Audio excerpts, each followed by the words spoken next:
এই জাদুবিদ্যা সত্য, এবং এখনকার অনেক ভণ্ড যে কবিরাজগুলো বের হয়েছে, এরা জিনকে তাবে করে নিয়ে এই জিনদের মধ্য দিয়ে মানুষের মধ্যে জাদু ছড়িয়ে দিয়েছে, এবং এর ফলশ্রুতিতে বহু পরিবার ধ্বংস হয়ে যাচ্ছে। এই জাদুবিদ্যা সত্য। আরো একটা জিনিস সত্য, নবী সাল্লাল্লাহু আলাইহি ওয়াসাল্লাম বলেছেন ইন্না আইনাল হক, চোখের নজর সত্য। নবী করিম সাল্লাল্লাহু আলাইহি ওয়াসাল্লাম বলেছেন চোখের বদনজর সত্য। এই যে আমরা বলি ফেসবুকে এত বেশি ছবি দিয়েন না ভাই, ছবি তুলেন না, ছবি তুলেন না, বারবার যে বলি নিষেধ করি, কারণ কি জানেন? একটাই কারণ, বিকজ চোখ লাগাটা সত্য। মানুষের চোখ লাগে, এই কথা শুনলে অনেক মজুমদাররা হাসবে না? কথা বুঝতে পারেন নাই? কিন্তু এটা সত্য, কারণ নবী করিম সাল্লাল্লাহু আলাইহি ওয়াসাল্লাম যা বলেছেন সাদাকাল্লাহু ওয়া সাদাকা রাসূলুহুল কারীম, নবী যা বলেছেন, আল্লাহ যা বলেছেন চিরায়ত সত্য। এর বাইরে কোনো সত্য আছে? আচ্ছা দেখেন, আমি বললাম যে জাদুবিদ্যা সত্য। এই জাদুবিদ্যার চর্চা মানুষ করে, এখনো করে, এবং এই জাদু দিয়ে মানুষের ক্ষতি করার জন্য জিনের প্রয়োজন হয়, দুষ্ট জিন।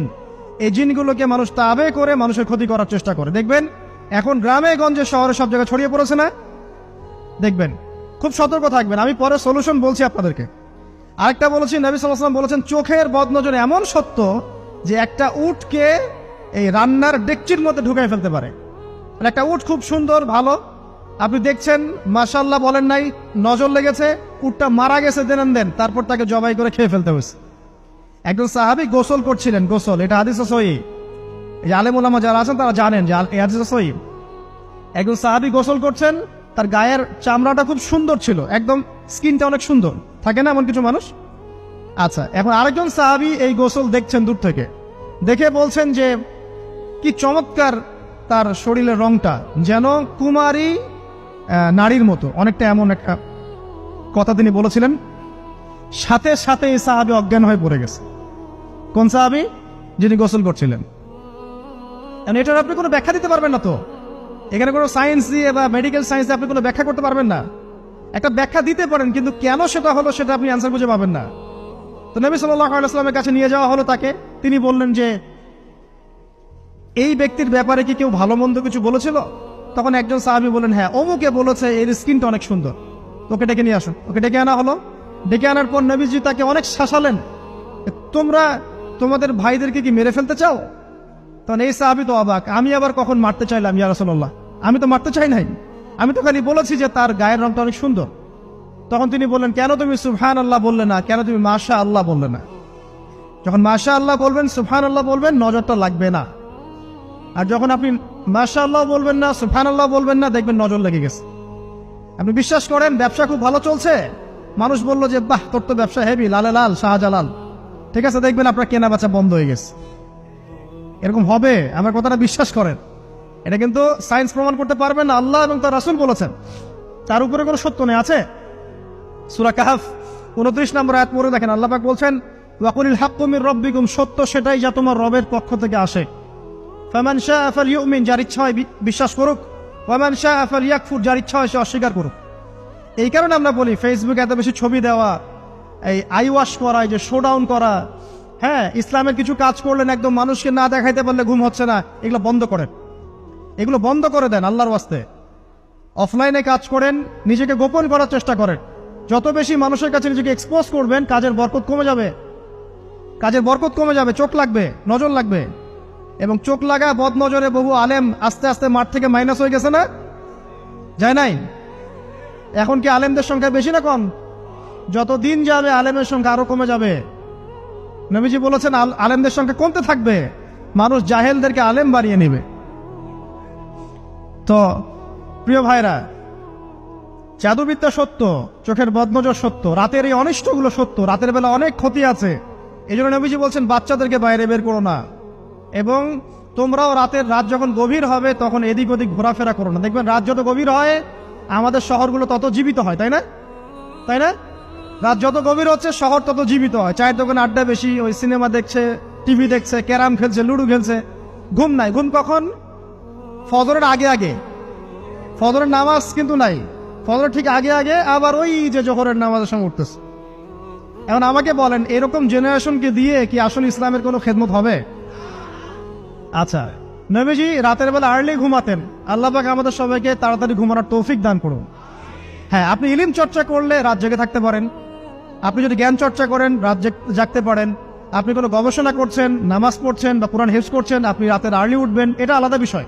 কিন্তু কমনভাবে আমাদের এই যে ফেসবুক, ইউটিউবিং ইত্যাদিতে আমরা লিপ্ত থাকি, সারা রাতটা কাটাই আড্ডাবাজি করে, এগুলো বন্ধ করতে হবে। এগুলো বন্ধ না করলে ফিজিক্যালি আমরা মানে সুস্বাস্থ্যের অধিকারী হতে পারবো না।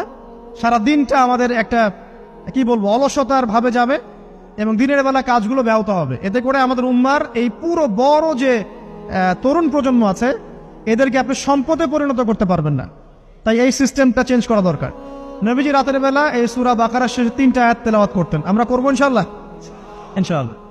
আরেকটা আমল বলে দেই, নবী করিম সাল্লাল্লাহু আলাইহি ওয়াসাল্লাম রাতের বেলা সূরা মুলক তেলাওয়াত করতেন। কোন সূরা এটা? কোন সূরা? তাবারাকাল্লাযী বিয়াদিহিল মুলক। কয়টা আয়াত আছে? 30টা আয়াত আছে। নবীজি বলেছেন সাল্লাল্লাহু আলাইহি ওয়াসাল্লাম যে এই সূরা আপনাকে কবরের আযাব থেকে বাঁচাবে ইনশাআল্লাহ। কবরের আযাব থেকে তো ভাই বাঁচা খুব সহজ নাকি? আমাদের মধ্যে এমন কেউ নাই, শোনেন, আমাদের মধ্যে এমন কেউ নাই আলেম জালেম মুফতি মুহাদ্দিস রাজনৈতিক নেতা পলিটিশিয়ান বিরোধী দল জাতি তারপরে যে সরকার দল যে আছে না কেন কবরের শাস্তি ফেস করবে না এমন একটা মানুষ নাই, কেউ নাই পৃথিবীতে। এই যে আপনি দেখছেন ওই যে কি ইসরায়েলের প্রধানমন্ত্রী, ওই রাশিয়ার প্রধানমন্ত্রী, ওই চায়নার সভ্যতা, পশ্চিমা সভ্যতা, এমন কেউ নাই পৃথিবীতে এখন যাকে কবরের শাস্তি ভোগ করতে হবে না। আছে? সবচেয়ে লঘু শাস্তি মানে লঘু চাপ, এটা বলতে গেলে আসলে আমি ভাষা হারায় ফেলি। তারপরে বলছি আল্লাহ পাক আমাদের সবাইকে হেফাজত করুন, আমিন। একজন সাহাবীর নাম সাদ বিন মুয়াজ। কি নাম? নবী করিম সাল্লাল্লাহু আলাইহি ওয়াসাল্লামের সাথে একদম ডান হাত হয়ে যুদ্ধ করেছেন দীর্ঘদিন। বদর তিনি বীর সেনা, উহুদের বীর সেনা, ঠিক আছে। খন্দকের যুদ্ধেও বীর বিক্রমে যুদ্ধ করেছেন। তিনি আনসার সাহাবী, একদম মদিনার নেতা সাহাবী। সব সাহাবী কিন্তু একরকম নন, কেউ ছিলেন নেতৃস্থানীয় সাহাবী, তিনি ছিলেন একজন নেতৃস্থানীয় সাহাবী, ঠিক আছে। সাদ বিন মুয়াজ নবী করিম সাল্লাল্লাহু আলাইহি ওয়াসাল্লাম এত ভালোবাসতেন তাকে, এত ভালোবাসতেন যে তাকে নিজের মনে করতেন যে সাদ বিন মুয়াজ আনসাররা আমার নিজের। চারটাখানি কথা। এই সাহাবীর খন্দকের যুদ্ধে এই যে হাতের এই দিকে সম্ভবত হাতের এই রগের মধ্যে একটা তীর এসে লাগে এখানে, এবং তীরটা তিনি বের করতে গিয়ে রক্তটা ছিঁড়ে যায়। এরপর ফিনকি দিয়ে রক্ত বের হওয়া শুরু হয়। চিকিৎসা করে করে রক্ত বন্ধ করা যায় নাই, এবং এই রক্তের প্রবাহিত রক্তেই আল্লাহর ইচ্ছায় তিনি শাহাদাত বরণ করেন, তিনি ইন্তেকাল করেন। নবী করিম সাল্লাল্লাহু আলাইহি ওয়াসাল্লাম প্রচন্ড ব্যথিত হন, মানে মনটা তার খুব নরম হয়ে যায় সাদ বিন মুয়াজ রাদিয়াল্লাহু আনহুর জন্য। তো এই সাহাবীর যখন জানাজার নামাজ পড়ানো হচ্ছে, নবীজি বলছেন 70,000 ফেরেশতা তার নামাজে অংশ নিয়েছে। আর এই সাহাবীকে যখন কবরে শোয়ানো হয়েছে, নবী করিম সাল্লাল্লাহু আলাইহি ওয়াসাল্লাম পরে জানিয়েছেন কবরের যে মৃদু চাপ, সাদ বিন মুয়াজ রাদিয়াল্লাহু আনহুর কবরেও সেই মৃদু চাপ দেয়া হয়েছে। আমি কি বুঝাতে পারলাম ভাই? আমাদের কোনো দাম আছে এখনকার পলিটিশিয়ানদের কোনো দাম আছে? এখনকার সমাজ নেতার কোনো দাম আছে? এখনকার সুদখোরদের কোনো দাম আছে? এই ঘুষখোর দুর্নীতিবাজদের কোনো দাম আছে? আমরা যারা কাঠমোল্লা হয়ে আছি আমাদের কোনো দাম আছে? সাদ বিন মুয়াজ রাদিয়াল্লাহু আনহু যদি কবরের শাস্তি তাকে না ছাড়ে, প্রশ্নোত্তর পর্ব তাকে না ছাড়ে, আমরা পার পাবো? নবী করিম সাল্লাল্লাহু আলাইহি ওয়াসাল্লাম বলছেন সূরা মুলক তেলাওয়াত করো রাতের বেলা, ইনশাআল্লাহ সূরা মুলকের তেলাওয়াত কবরের আযাব থেকে তোমাকে বাঁচান। আর আমাদের তো ভাই কবরে সবাই সাথে যাবে না, গার্লফ্রেন্ড যাবে না, বাপ মা ভাই বোন সবাই যাবে না। একজন ব্যক্তি সুদ খাচ্ছে, জিজ্ঞাসা করে দেখেন কেন খায়, বলবে তার সন্তানের জন্য খায়, তার বউয়ের জন্য খায়, তার মা বাবাকে দেখতে হবে তাই খায়, তাই না? একজন ব্যক্তি ঘুষ খায়, বলবে আমার পরিবারের জন্য খাই।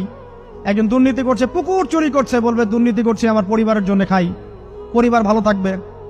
সবার একই এক্সকিউজ যে পরিবার যেন ভালো থাকে, আমার সন্তানরা যেন ভালো থাকে, আগামী প্রজন্মের জন্য কিছু রেখে যেতে পারি, তাই না? এরকম একটা মানুষও কি আপনার সাথে কবরে যাবে? আরে এই বোকা মানুষ কেন বোঝে না যে আপনার কবরে আপনাকেই যেতে হবে? তাহলে আপনি কি কারণে অন্যের কারণে নিজের পরকাল নষ্ট করছেন? অন্যের সুখের জন্য আপনি আপনার পরকাল নষ্ট করছেন। সুদ খাচ্ছেন, দিব্যি মায়ের সাথে জেনা করছেন। আপনাদের এলাকায় নাকি সুদের সমস্যা অনেক বেশি। কয়েকটা হাদিস বলে দেই, আমি ওদেরকে আক্রমণ করতে আসি না, আমি শুধু তাদেরকে 3টা হাদিস শোনাতে এসেছি। 1 নম্বর হাদিস শোনেন। আল্লাহর নবী মুহাম্মদ সাল্লাল্লাহু আলাইহি ওয়াসাল্লাম বলেছেন, সুদের পাপের 73টা শাখা আছে। কয়টা? কোন হাদিসে 70টাও আছে, কোন হাদিসে 73টা আছে। বলছেন যে সবচেয়ে নিচের শাখাটা হচ্ছে, সুদের পাপের সবচেয়ে নিচের শাখা হচ্ছে যে যেন কোনো ব্যক্তি তার মাকে রেপ করলো, তার মাকে ধর্ষণ করলো। 1 দিরহাম যে ব্যক্তি সুদ খায়, সহিহ বুখারীতে আরেকটা হাদিস এসেছে, সে যেন 36টা মেয়েকে ধর্ষণ করলো। আর আমি একটা কথা বানায় বলছি না, যদি বিশ্বাস না হয় কওমি মাদ্রাসা আছে, আলেম ওলামা আছে, গিয়ে বুখারী খুলতে বলেন, পড়তে বলেন, খালি একবার পড়তে বলেন, দেখেন যদি না থাকে তাহলে আমাকে এর সাথে থাপ্পড় দিয়ে যায়। যদি না থাকে হাদিস এটা, তাহলে আমার গালে একটা থাপ্পড় দিয়ে যায়। আর যদি থাকে তাহলে আল্লাহর রাস্তায় সুদ খাওয়া ছেড়ে দেন। কোনটা করবেন? চ্যালেঞ্জ করবেন? নবীজি বলেছেন, 1টা দিরহাম যে ব্যক্তি সুদ খায়, দিরহাম মানে কি? রৌপ্য মুদ্রা। এটা এখন দেখতে পারবেন না, জাদুঘরে আছে।